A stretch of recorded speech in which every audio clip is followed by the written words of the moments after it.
So, ngayong araw ay kakabit ko naman itong Black Lemon na rear disc Black Gemon. Kasi itong disc nito sobrang nipis na. To the point na nakagewang na siya. Ayan o. Kita niyo yung disc sa kabila, kapal. Ito. Grabe. Gamit na gamit talaga to. So, papalitan ko ngayon. So, nag-DIY lang ako na paddock kasi wala pa akong paddock sa spool. Up. Uy, wala. Gabra ka. Ayan. Nakaangat lang yun. Kasi ito jack. So, simulan ko na. So, pangluwag dito 22mm. So, ayan. Natanggal ko na siya. Pupukpuin ko naman ang mallet. So, buti ko sa kabila. So, nabaklas ko na siya. Ito na yung disc. So, tatanggalin ko na. Grabe ka ng piso. Kitang-kita niya yung lalim. So, tanggalin ko muna itong disc. So, natanggal ko na siya. Gamit pala dito 5mm na Allen wrench kung kailangan nyo malaman. Yun lang. So, yun. Linisin ko muna to bago ko ilagay yung panibagong disc. Tapos, bago pala yun, pakita ko muna ulit.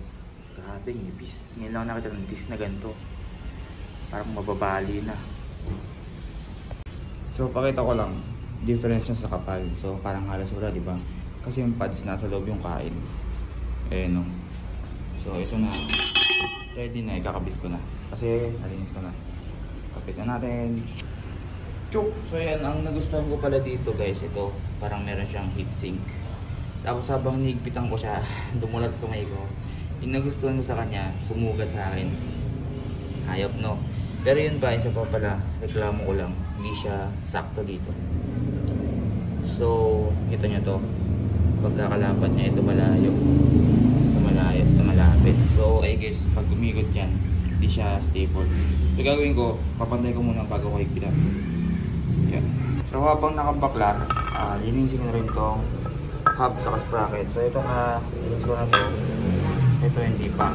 So, tatanggalin ko. Sukat nito, 14mm. So, ayan na guys, nalinis ko na siya. Tapos, assemble ko na lang. Ito, hindi ko na masyadong nilinis. Sila din. Hindi talagang kaya ko lang linisin. So, assemble na yan eh. Ayun na, linis. Natitignan. So, okay na to. Okay na yun. Salpak na. Bago ko pala salpak, linisin ko na rin to. Saka, papalitan ko na ng paddle. Para isang salpakan na lang. So, ito siya before. So, ayun na siya after nalinisan ko na. Tapos, ang gagamitin kong brake pads ay Bendix. Sabi nila, mabilis daw kumain ng disc to. Pero minsan ko lang naman gagamitin tong motor na to. Kaya, okay lang. Kasi, ito lang nakita ko eh. So, yan nakalagay dito. So, na yun. For X-Max rear R3. Yan. So, kapitan natin. So, pakita ko lang. Di ba na-bend yung disc? Ayan siya. Kinain niya to. Ito, tingnan niyo yung pads. Ayan. So, ito siya. Old and new. Kapal check. Pakita ko lang din. Okay, so nakabit ko na siya. And upon checking, hindi, naka-gear kasi yan. Basta, lumambot yung brake. Kasi tinula ko to. So, most probably kailangan siya i-bleed. So, yun. Pero okay na siya. Ayan. Video ko lang pag tapos na. So, quick update.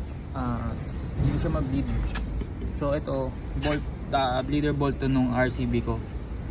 Nilipat ko lang dito. Kasi yung isa barado, luma nito. So, wala siyang takip. So, nilipat ko muna to. Tapos, yan, bibleed ko. Bumili muna ako ng dot 4 para mag-bleed ko na siya. Tagal mag-bleed.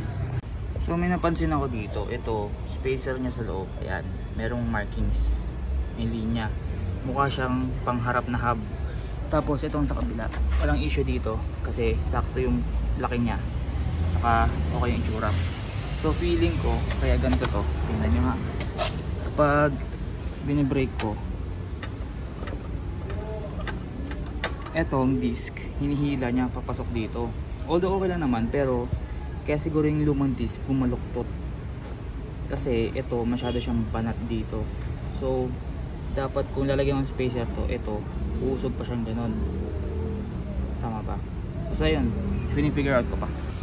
So ayan, naklas ko siya and napansin ko ito nakasagad siya, hindi ko siya mapasok, most probably kasi iba nga yung ehe. Ayan, sagad siya oh. Kaya sobrang kapit niya. So ito siguro mas mahaba to.